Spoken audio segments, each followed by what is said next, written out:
PricewaterhouseCoopers, esta empresa que decidió publicar hoy un desplegado y que acude esta mañana a este programa a decir que una vez que estamos frente a una empresa que tiene presencia aquí en 150 países del mundo, es una empresa archiconocida mundialmente que tiene presencia en México hace 100 años o más, y que hoy aparece en escena porque hay un reportaje donde dice cosas muy delicadas sobre lo que cobran, cómo operarían para tirar artículos de una reforma hacendaria, etcétera, etcétera. Ya hablamos del reportaje, ya hemos dado la información al respecto.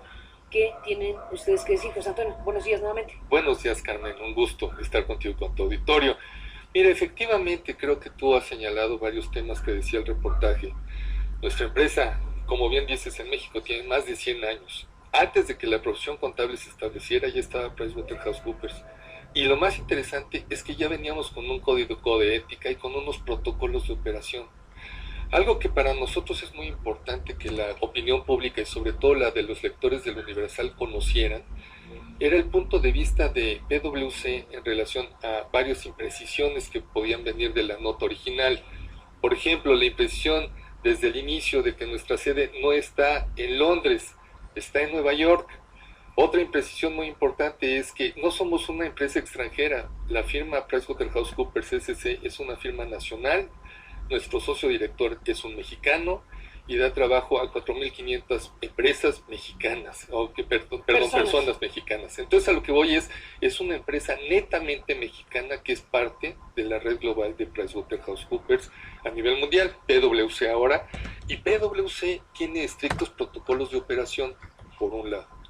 Otra imprecisión que se me hace muy interesante es la actividad ya per se de todos los servicios que desarrollamos. Nosotros desarrollamos auditorías, consultorías, servicios legales, y dentro de estos servicios están los servicios de cabildeo. Es uno más de la oferta de servicios que nosotros prestamos.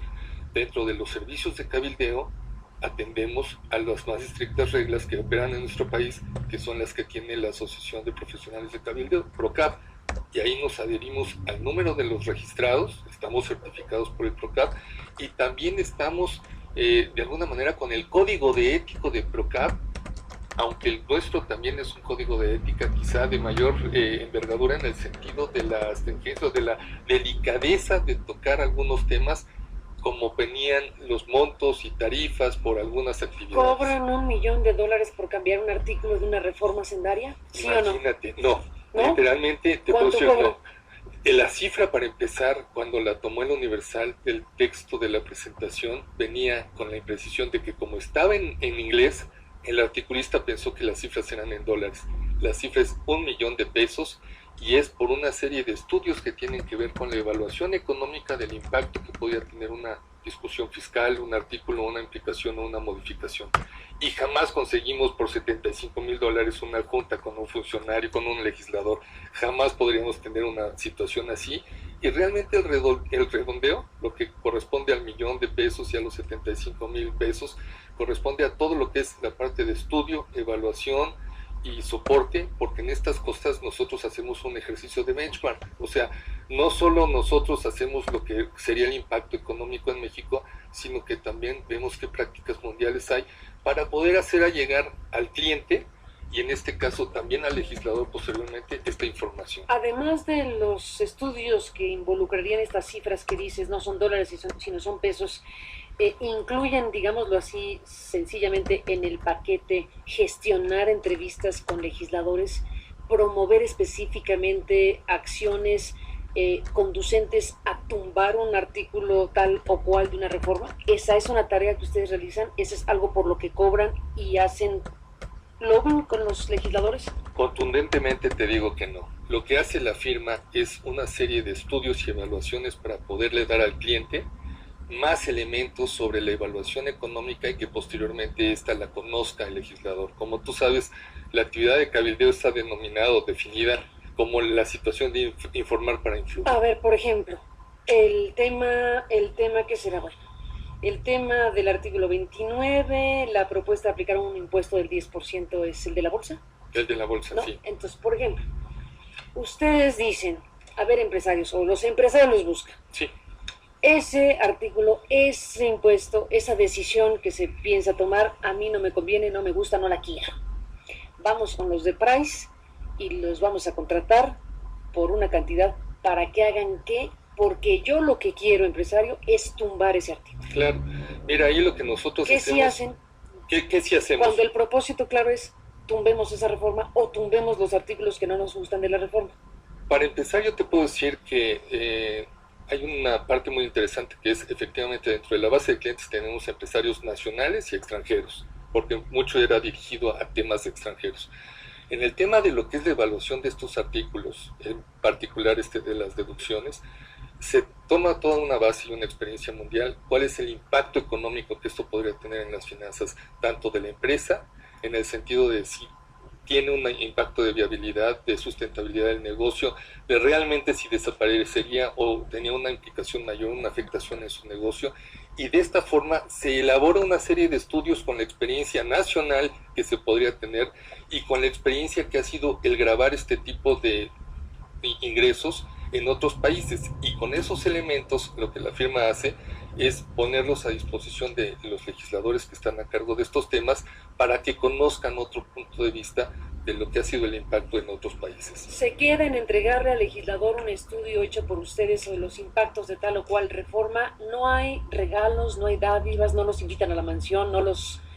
Perdón la palabra, cachondean. No, es muy interesante tu punto de vista, porque en el Código de Ética de Procap, antes todavía de las modificaciones que se acaban de sufrir, ya venía este tipo de temas y nosotros no tenemos ningún tipo de relación de gasto de esta naturaleza y la firma jamás podría entrar a eso, no solo por el Código de Ética de Procap, sino también por el código interno que tenemos de ética y porque en muchos casos nuestros clientes tienen otros códigos de ética que también están atados a un Foreign Corrupt Practices Act o a alguna otra legislación que también les impide llevar a cabo esta tarea. Entonces a lo que voy es, hay varios candados por varios lados que te permiten estar con certeza de que nosotros no podríamos hacer eso y nos circunscribimos al asunto de entregar un dictamen, un análisis, una información, un estudio que tiene que ver con el impacto económico en estas áreas. ¿Quedaron ustedes como firma atrapados en esta circunstancia ante la opinión pública, precisamente por lo que se revela por parte de los colegas del Universal, de un documento que sí existió, de un documento que sí existe, de un documento que fue presentado en el periódico como fue presentado, con las imprecisiones que dices de cantidades que se pusieron en dólares pero que eran en pesos? Y aquí cuando se plantea en el periódico que hay una tarea de cabildeo, sí se incluye, y te pregunto si el documento existente lo dice así, sí se incluye la idea de que en el paquete se paga por gestionar encuentros con legisladores. Sí, mira, qué bueno que lo mencionas. El documento sí existe, es un documento que el Universal de alguna manera obtuvo. El documento es un borrador para discusión, no es una propuesta, no es un documento terminado, está sujeto a una serie de muy lejano a lo que quedó en el final. Muy lejano. Te voy a decir que inclusive en ese caso el servicio ni siquiera se llevó a cabo. Pero lo que es más interesante es... ¿Quién los estaba contratando pues, potencialmente? Te podría decir que de nuevo entre nuestros clientes están empresas nacionales y extranjeras. O sea, empresas extranjeras quieren están colegios, asociaciones y una serie de grupos de interés. En este caso, por el tema de confidencialidad que tenemos con los clientes, no te podría dar la precisión. Pero regresamos a la parte, en la parte donde te preguntaba sobre si gestionan o no ustedes encuentros con legisladores con el propósito de modificar o incidir en las decisiones de los legisladores. Es decir, esta práctica de, bueno, ya un contacto directo con el legislador, claro, a lo mejor ayuda a que yo le convenza algo.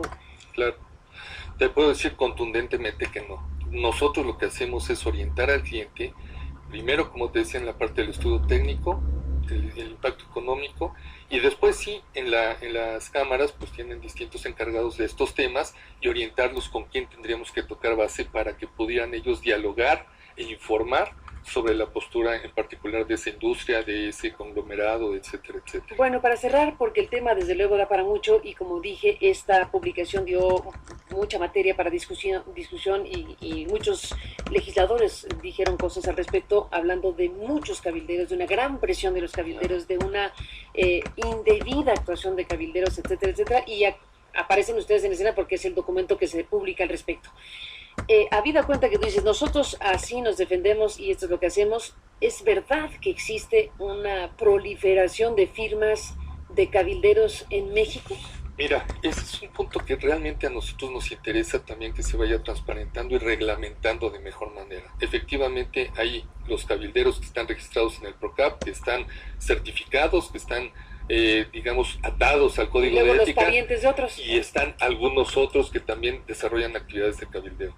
Las modificaciones que se hicieron creemos que son muy afortunadas y creemos que cualquier otra regulación o transparentación que quite toda la sombra sobre este tipo de actividades y que mejor informe a la opinión pública será muy afortunada. Creo que aquí sí hay, como en todos los casos, contadores afortunados y desafortunados, arquitectos afortunados y desafortunados, y en este caso hay cabilderos que tienen buenas prácticas y quizá haya otros que no estén ni siquiera reglamentados. ¿Y quién gana? Aquí yo creo que gana la desinformación. Pero hay más cabilderos de ¿cuáles? Me encantaría darte esa cifra porque eso significaría que yo conozco mejor mi mercado. Yo solo te puedo decir de los que están registrados. De los que no están registrados no tengo datos. Pero sabes que existen porque lo estás diciendo. Porque los estamos viendo. Pero no sabes si son más que los otros. Yo creo que pueden ser más. Y además otro dato muy interesante. Las cifras que te digo que están en pesos corresponden a una valoración en mercado de nuestros servicios. Pero realmente el tabulador de lo que pueden estar ganando otros que tienen este tipo de actividades, pues sale del rango de los que están en el mercado de los regulados. O sea, ¿que cobran más que ustedes? Muy probablemente. ¿Lo sabes? No tengo elementos. ¿Lo intuyes? Lo intuimos. Casi lo dices. Pues lo intuimos porque a veces nos toman clientes de una manera muy baja en el sentido de modificación de estrategias o actividades, pero los que están en el PROCAP, que son de alguna manera a los que nosotros estamos unidos, te puedo decir que sí tienen estándares y códigos de ética que son muy estrictos en esa materia. Pues José Antonio Quesada, socio y líder de clientes y mercados de PricewaterhouseCoopers, te agradezco tu presencia esta mañana en este programa, dado que nosotros aludimos a esta información del Universal, te agradezco que hayas también en este programa, al igual que lo han hecho en este desplegado, pues su definición pública del asunto. Gracias por estar aquí esta mañana. Gracias a ti, Carmen. Gracias y hasta la próxima, José Antonio Quesada. Volvemos después de la pausa, tenemos más para ustedes también.